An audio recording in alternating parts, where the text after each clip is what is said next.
Basilica of San Nicola in Bari. Exterior. Historical background. The imposing Basilica of San Nicola, or San Nicholas, who was the patron saint of Bari, is just a 15-minute walk from the railway station and a 5-minute walk from the port and the old city.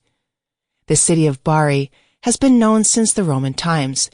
After the fall of the Western Roman Empire, it was the possession of the Byzantine Empire and then of the Lombard Duchy of Benevento. In the middle of the 9th century, it was conquered by the Arabs, and at the end of the 9th century, conquered again by the Byzantines.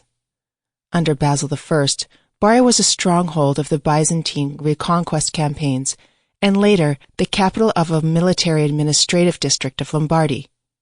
In the 10th century, it became the residence of the Catapan, that is, the Byzantine governor of the provinces of southern Italy. In spite of the alternate change of power, Bari preserved its Byzantine cultural heritage, although with some traits of Latin culture, and its clergy continued to be Byzantinophiles even in 1071 when the city was ruled by the Normans. It was a difficult moment in the history of the city, which was trying to regain its superiority and importance by any means, including the religious ones.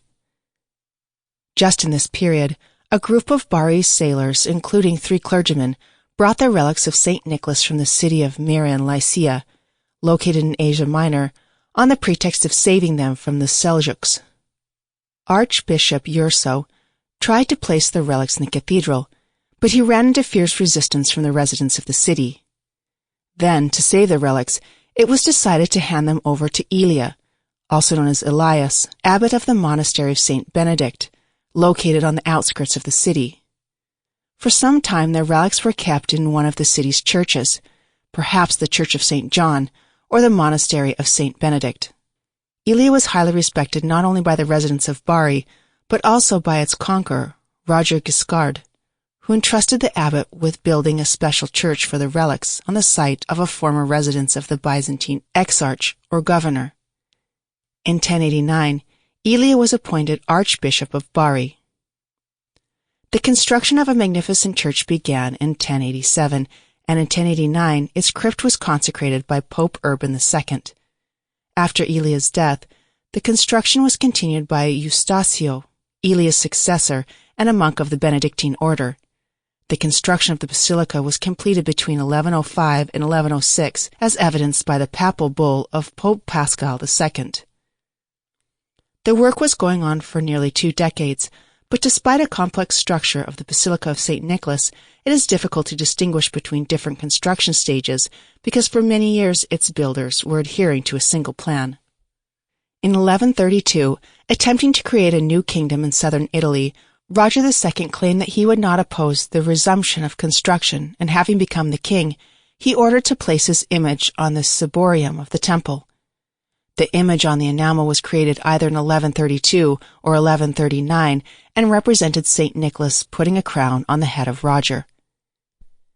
In the 12th century, the construction work lasted longer than expected. This can be explained by the tragic events that the city survived, especially in 1156, when it was destroyed by William I, known as the Bad or the Wicked.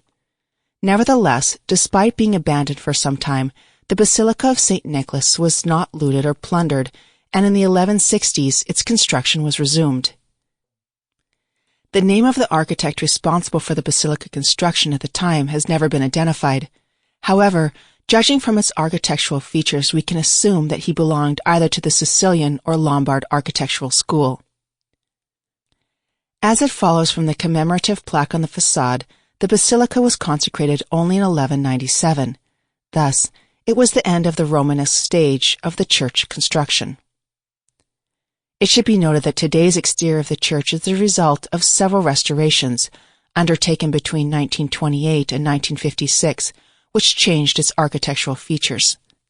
The latest works were carried out in the Museum of St. Nicholas Basilica. The aim was to restore ancient objects which were damaged or which lost their original appearance. Those included silver coatings, a ciborium above the altar in the crypt, column capitals, sculptures, marble items, wall paintings, and different utensils.